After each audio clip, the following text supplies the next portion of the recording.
What happened to you? You used to be fun. And now you're just like, because you're exhausted. So what can you do to bring your energy back? What can you do to bring joy back into your life? What do you like to do? Life affects how you have fun.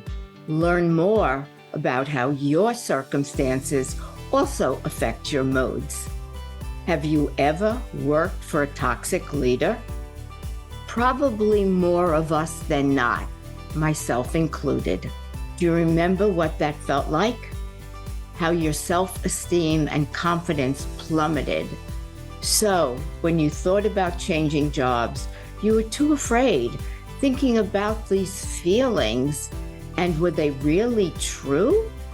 Also, very important, all leaders should listen to see if they qualify as a toxic leader. Meet Claudia Wyatt, founder of Wyatt Coaching, LLC, and a dynamic and high-powered woman.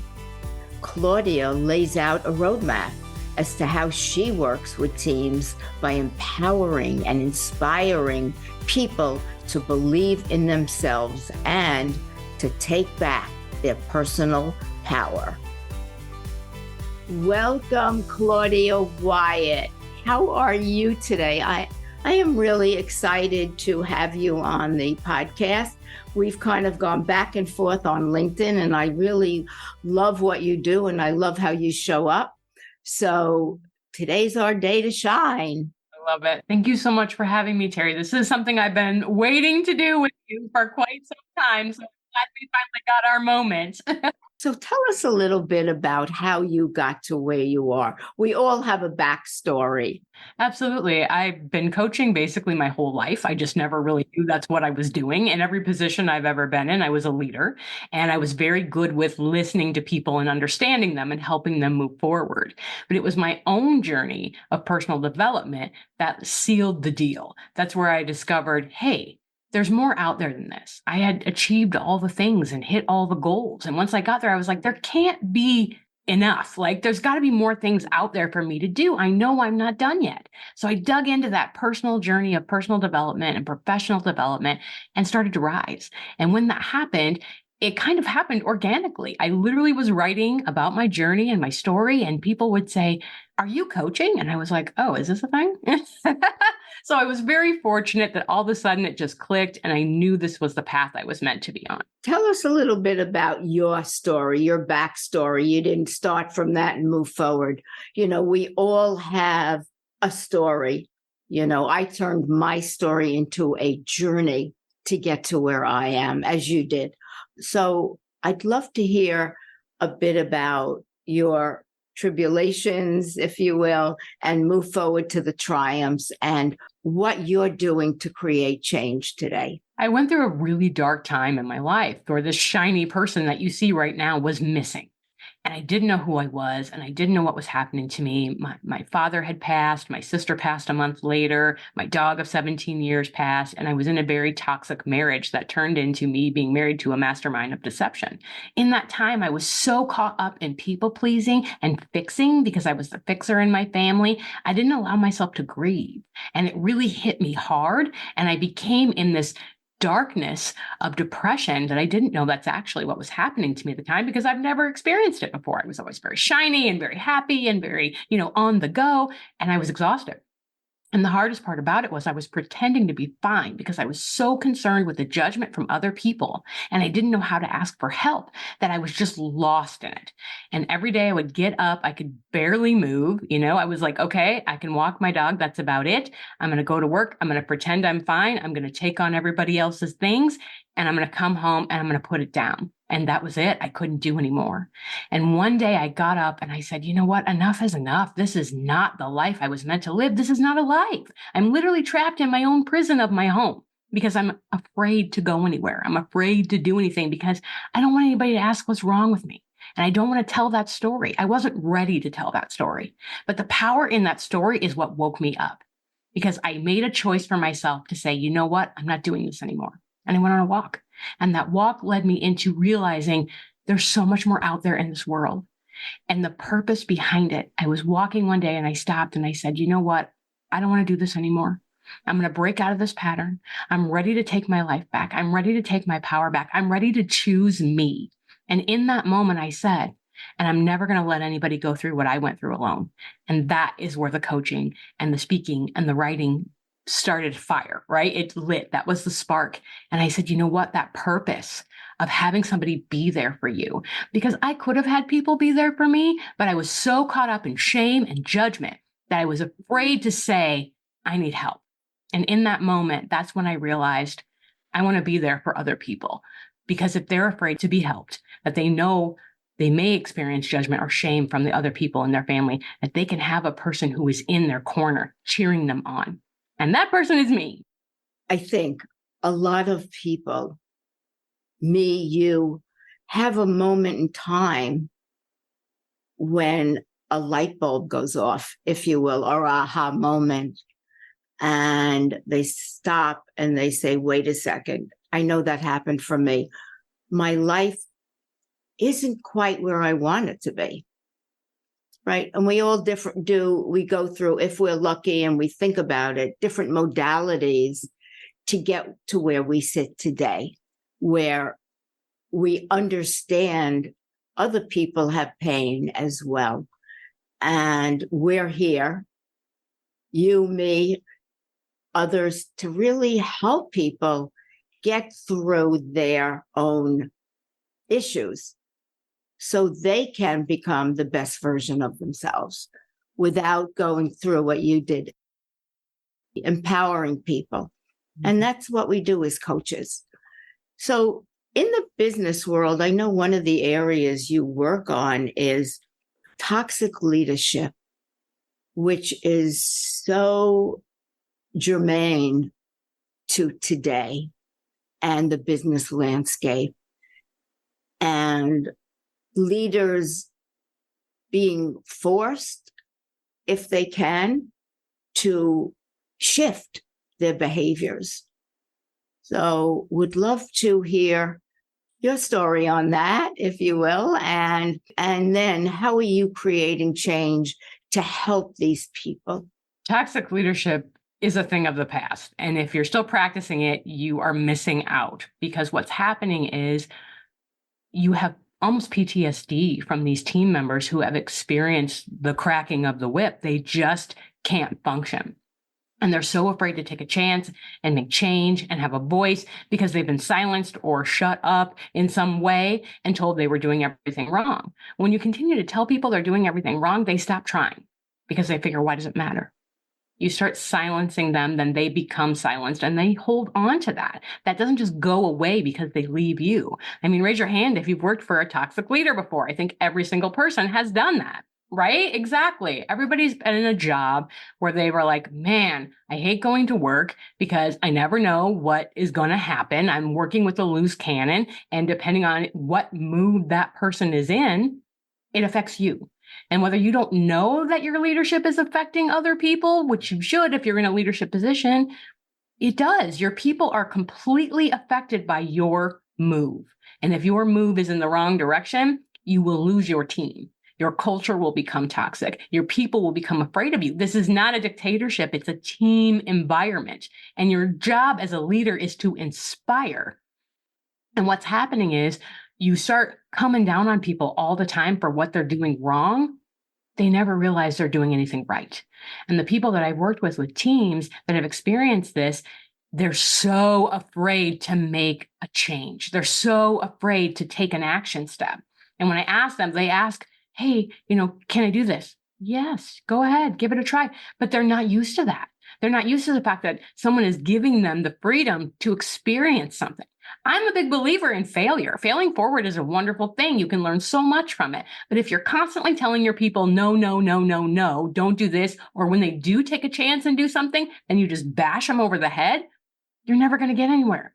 They're never going to experience the real creativity of their position, the leadership, the ownership, the personal accountability, because they're too afraid. And unfortunately, those little things that you say to them on a regular basis stick in their head. And it wires their brain to say, I can't, I'm not good enough. I'm not smart enough. I don't know what to do. I don't know how to do it.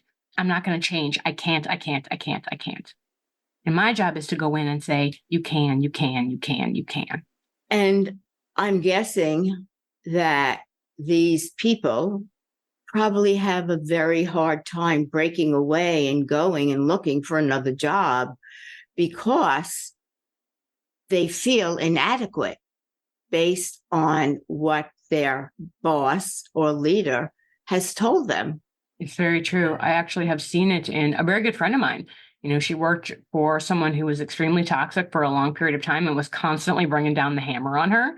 And when she finally did get up enough courage to leave and went to another job, which she actually loved, her new leader actually called her out and said, do you have like PTSD from your last boss? Because every time I give you an opportunity to try something, you shudder, you cower, you wonder if it's okay to do, and you ask all these questions. And that person who was her new leader said, you are open to explore, which is one of the best things a leader can say to someone.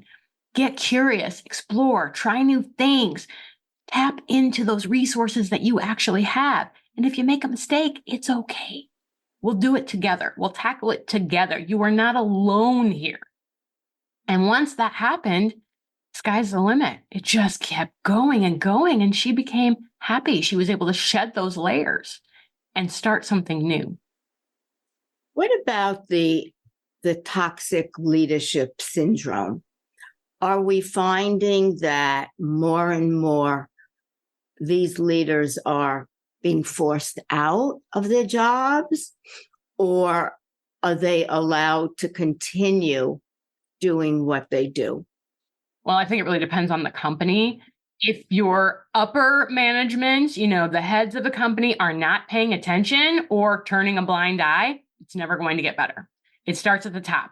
That's what we always say, right? It starts at the top and it comes down. So if you are the CEO or the CFO, the company owner, and you are not taking time to encourage your leaders to try something new and say, hey, this is not the way we do things here, then you are part of the problem. Whether you know that you're part of the problem, I'm telling you, you're part of the problem. You either need to get new training for these leaders and make them aware of their actions and start something new. And if they can't do it, then you need to say, leader is meant to lead. Some people are just put in positions because they're good at the job. That doesn't make them a leader. They're not inspiring anybody. What those people tend to do is go, you have to do it my way. And what happens? The other people have other ideas. They don't do it the same way. And therefore, that's where the disconnect happens. That's where the clash happens. And that leader's saying, forget it. When we think about servant leadership versus toxic leadership, do we see more of the toxic leadership in bigger companies than in smaller companies, or anywhere else that we can look and say, oh, we're seeing this great shift and change in these companies versus those companies? I don't think it has anything to do with size. I think it just has to do with the ability to seek change and care for your people, because it all comes down to, with servant leadership, it comes to the heart of the actual company, and the heart of the culture is you actually care about your people and you want the best for them, which you should. They're coming and leading, literally bleeding for your mission every day. They're coming and focusing on what you need for your company to be better, to grow, to be successful. And when you show them that you care, that you recognize them, that they are putting effort into it, that they have a voice within your walls, regardless if it's a huge company or a small company or mom and pop company or a 2-person company, if you care about the people you're working with, they know it. And that changes everything. So in your coaching, you work with the teams, the leaders, both. Tell us a little bit about how you go in and create change within a company.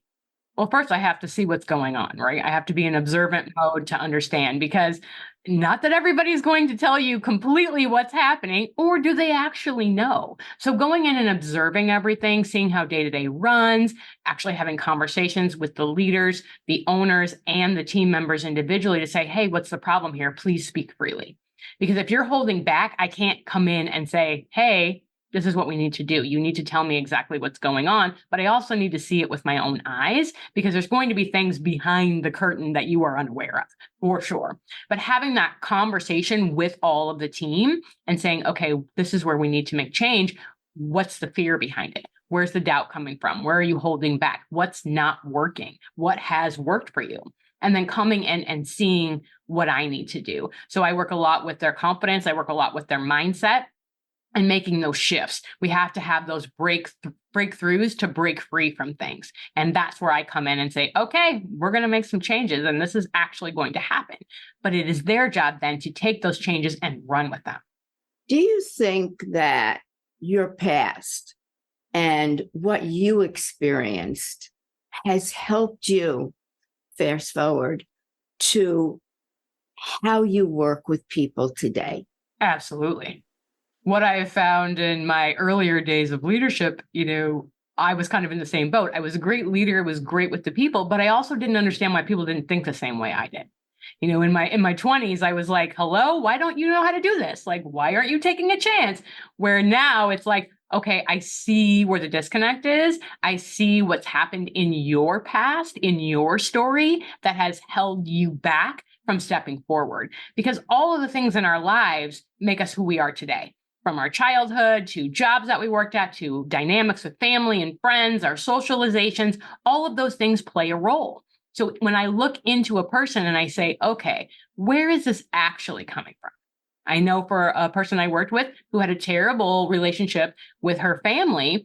And so every time a leader would say something, she would go back to that moment. And I would say, hey, this is not your family. This is your boss. And though you are experiencing similar tendencies because of that pain that you've been through, it's not the same situation. And you need to understand that you are okay here. So sometimes people just need that realization, especially if something is very ingrained in you. You don't realize it's affecting you in the future. For sure. Absolutely. We tend to repeat our pasts, right? Until we become aware of what the issues are, and then we're able to change. And I ask that because for me, I was always somebody that wanted to create change. Back then it was in small ways. But, as I grew and as I became more of who I am, being a coach, being a podcaster, having a TV show, it's all about, for me, creating change. So sometimes we don't know why we move forward and do what we do until we kind of say, oh, this is who I was, but I really don't think I affected change. So now how can I? I have a voice to do that. You also have that voice to do that. And it's incredible feeling to be able to affect change with people. It really warms your heart, doesn't it? When you can see the effort that you've put in and then watch somebody shine, that is it for me. Look, the pride that I have for them, the happiness, the joy to see them light up and take their own power back and step into their own light and say, wow, look at you go. I am the biggest fan of cheering people on. That is my whole thing. I love it so much. And when they do it, I make sure they know I'm paying attention. I'm watching. I see you. You're amazing. Hold on. Don't go away. We have more to come.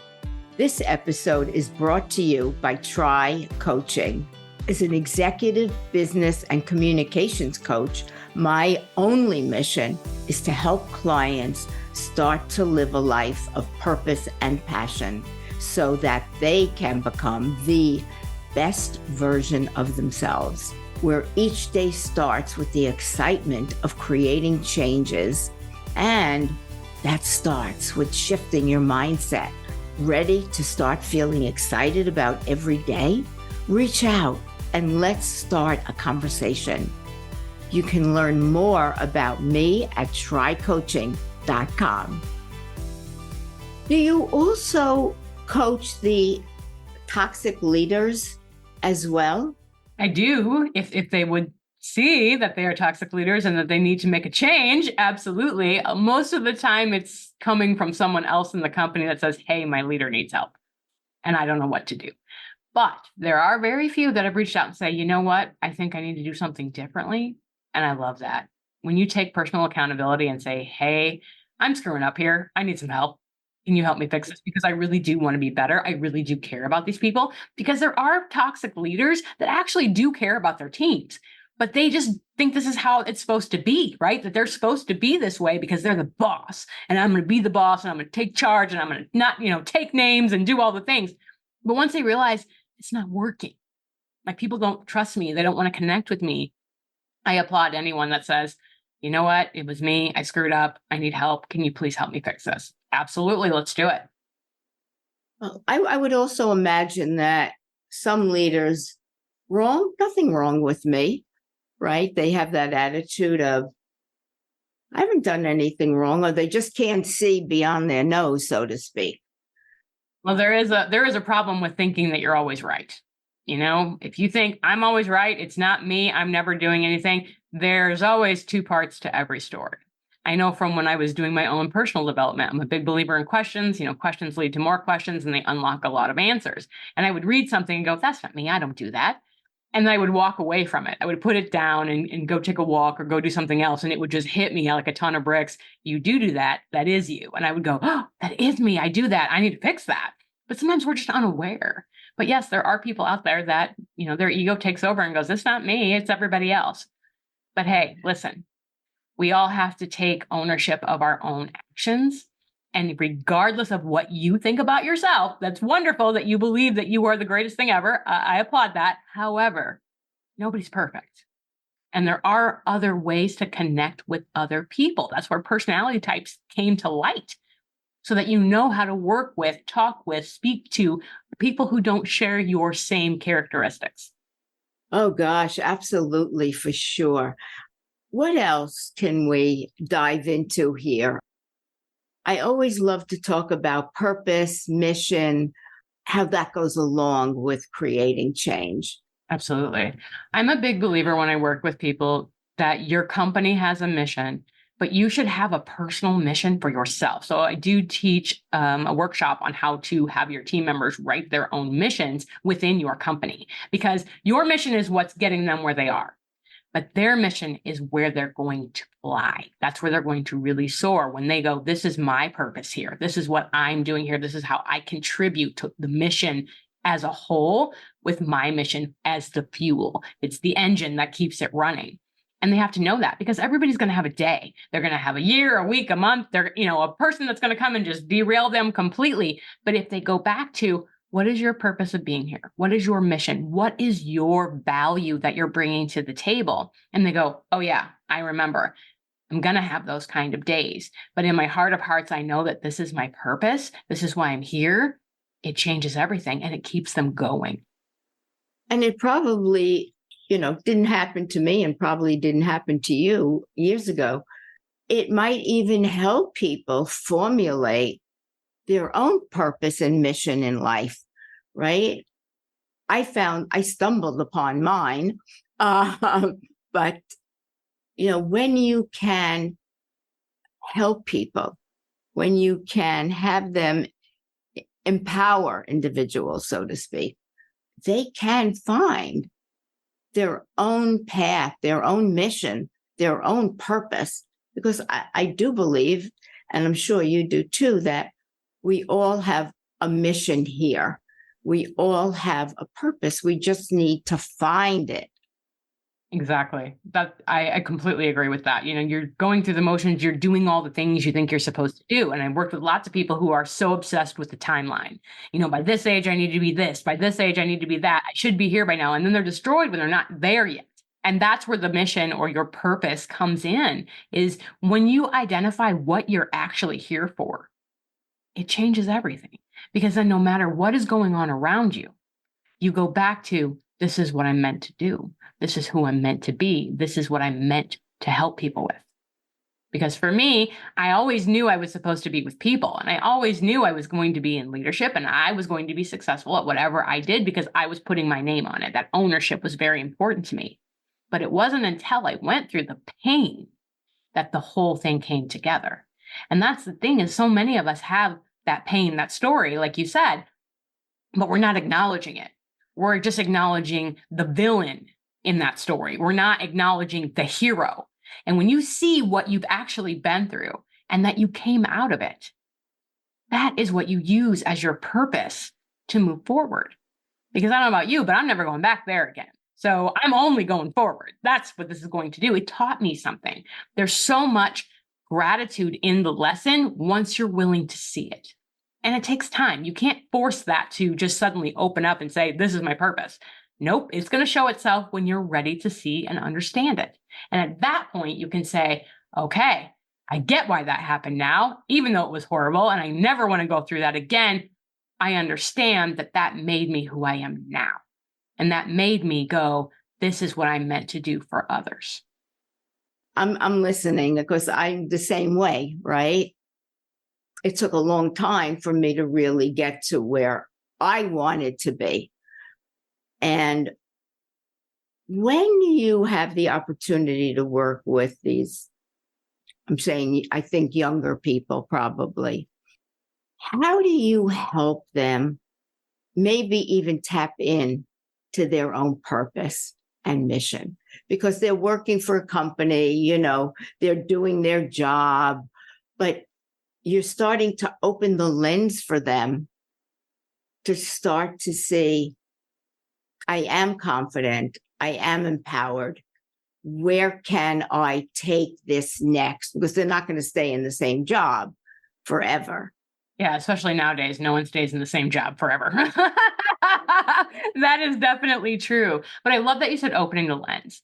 So I work a lot with mindset, rewiring the brain cognitively, positive affirmations, mirror work to get them first to believe in themselves, right? We need to understand our own personal power, our own strength, and what we're good at. And then I explore all the things that they like to do, the fun, the things that light them up, that get them excited, that they don't have time for now or feel like they should have grown out of. It's like, what did you used to love to do that you don't do anymore? I used to say that to myself all the time, especially when I was in the dark places. I was like, what happened to you? You used to be fun. And now you're just like, because you're exhausted. So what can you do to bring your energy back? What can you do to bring joy back into your life? What do you like to do? And having them explore that and try new things that are lighting them up starts to connect some dots because their energy changes, right? They're in that frequency of fun and enjoyment and love and laugh, excite. And when you're excited about things, everything changes. It's not just this is what I have to do. It's this is what I get to do. And when you see that, you go, okay, so I like this. This really lit me up. It was really exciting. Okay, let's explore that more. How can you add more of that into your life? Where could this take you in a career? Because all things in the world that bring you joy, you can literally make a career out of it these days. You can do anything. Anything is possible. So I open up their eyes to possibility. And then I work on the fact that it's possible. Now you're possible. Because when you believe you're possible to reach possibilities, that's when the sky opens up. That's when you go, whoa, there's jobs for these things? Holy cow, this is what I can do. That's when you see, okay, I don't have to just do this for the rest of my life because I know I have more in me, but I want to do something that lights me up and gets me excited. That's where the purpose starts forming. That's where the enjoyment, the curiosity, the exploration starts coming together. And then you start to find out, hey, there's other people who are in the same wheelhouse as me. Those are my people. And those people then create communities and collaborations, and they start encouraging you. Very big in community. You have to find your people because your people will keep you going. And then you turn into, okay, they're going to start putting ideas in my way. I'm going to put ideas as a coach in their way that they never really thought of before. And then again, that curiosity, that exploration starts reaching out. And then they start learning. I'm going to take a class for this. I'm going to explore this. I'm going to do a workbook. I'm going to go to a seminar. I'm going to go to a conference. And then the world keeps opening. And as you said, that lens just keeps getting bigger. And they probably leave their jobs from that. Well, I think two things happen. Either they outgrow the job and they leave it, or their leader, if it's a good leader, is seeing the change and is going, you know what? I have a position for you that I think you would really be good at. But I never thought you'd be interested until I saw this change happening in you. So you could actually rise in the company that you're in. That happened to me, a company I worked for. I thought I had tapped out, like I had hit all the possible things. They created a new position for me because they said, we don't want you to go. We love what you're doing. And now we see that you want to explore more things. We're going to try something else. Could you help over here? And I was like, yeah, that's great. Because I thought I was going to have to be done because there wasn't anything else for me to do here. So we talk about change with people. And I think we both want to be clear that it doesn't happen overnight. That sometimes, as I say, you've got to let go of a trapeze to be in the space of learning and challenging and everything before you can grab the next trapeze. And it's in that place of learning and even challenges where all your fears come up, right? That's the learning, is to uncover what's going on before you say, and go through it. So sometimes it's not an easy transition from, I use the expression, one trapeze to another.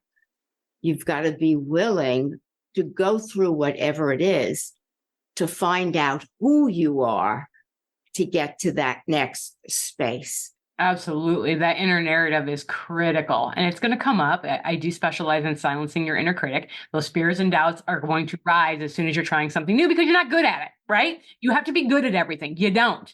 You weren't good at tying your shoes the first time you did it. You weren't good at riding a bike the first time you did it. You know, you might have made a meal that you're like, oh, this recipe is going to be great. And it was terrible right here. Happened many times to me. But that practice, right? That keeping going, that trying new things and exploring again is what's going to tap in there. And when that inner critic pops up, you have to say, nope, I don't need to hear that right now because I'm going to try it. And if I screw up and it's fine. Like, who is it really going to hurt? No one. And I'm going to learn something from it because I'm going to learn a better way. It's going to happen. But you also have to let go of the need to punish yourself when you make a mistake because nothing good happens there. Every single person in this world makes mistakes. There is not one person that I know that doesn't. So you've got to let go of that. Mistakes are bad because mistakes teach you the most. They teach you about you. They teach you about what you're doing. And I often call them detours because they keep you from a place you weren't supposed to be in on a regular basis. Right. It's a circuitous route. Absolutely. It's not point A to point B. So listeners, Claudia has made so many brilliant statements here about how you can go about creating change. You don't have to be a prisoner to your environment, to your boss. You can figure a way to either figure it out or not at that particular place. So Claudia, can you give us, I know you've done an amazing job with all of this info, one or two tidbits, I say, that you can add to the conversation as we start to wrap up? One of the biggest things that works for me is when that I'm trying something new or that fear creeps in or that doubt about what I'm doing, I just say, just go for it anyway. Just do it. The 3-2-1 method, 3-2-1 go, like literally do it. Because when you start getting lost in your own mind, you're going to derail yourself. And then it's never going to happen. At least if you make an effort to try something, even if you fall flat on your face, you can still say, you know what, I did it. And you know what, I can do it again and I can do it better because now I know what I did wrong. And two, if you find that that mind of yours is just telling you that you can't, know that you can. Think of all the things that you've done thus far in your life, because everything you did, you were new at once. And look where you are now. What you need to see from those things is you discover what you like and what you don't like. And you don't have to do those things you don't like anymore. But you'll never know unless you try. So give yourself the opportunity to challenge yourself and try something new, you may be surprised. I mean, there's many firsts that I've done, especially in this world of technology and all of these things. And I said, oh my gosh, there's no way. Technology used to be my nemesis. But now I'm like, I'll figure it out. And if I don't, there's always another way. I will find out how to figure it out. And there's so much excitement in the learning, because once you accomplish something that you thought you really couldn't do, take that and put it in your pocket, because that's your celebration. That's your win. And whenever you're in a situation where you feel like you can't, you pull that out and you go, I did it before. I can do it again. Wonderful. I have a quote that so applies here that I'm going to say: when you work with purpose and passion, your work can become extraordinary. I love that. That's what we've heard today. When you work with purpose and passion, you've heard Claudia. Her work is extraordinary. Thank you, Claudia, for these words of wisdom, for chatting with me. I really, really appreciate it so much. Thank you so much. You got me fired up, Terry. Your questions are great. I was like, let's go. So thank you. And thank you all for listening. This has been wonderful. Thank you. I hope this compelling and extraordinary conversation with Claudia Wyatt has offered you thoughts on how you can create your own changes by making choices that matter to you. Reviews encourage people to listen to my podcasts and lets all the platforms know that this podcast is reputable. Please go to Apple Podcasts and leave a rating and review. Thank you. For related content on extraordinary work, please visit my website, trycoaching.com. And always remember, when you work with purpose and passion, your work can become extraordinary. How many of you know someone that has dyslexia? We all know that someone that has had to figure out how to overcome the big D and be successful out in the world. Meet Dylan Smith, who was misdiagnosed with ADHD when in reality he had dyslexia and was told he wouldn't amount to much. Today, Dylan is defying all odds by telling the world you can accomplish anything that you put your mind to, even if it is difficult. He is a sought-after speaker and hosts the D for Dyslexia and Defying All Odds podcast. You won't want to miss this extraordinary episode with this young, extraordinary human being.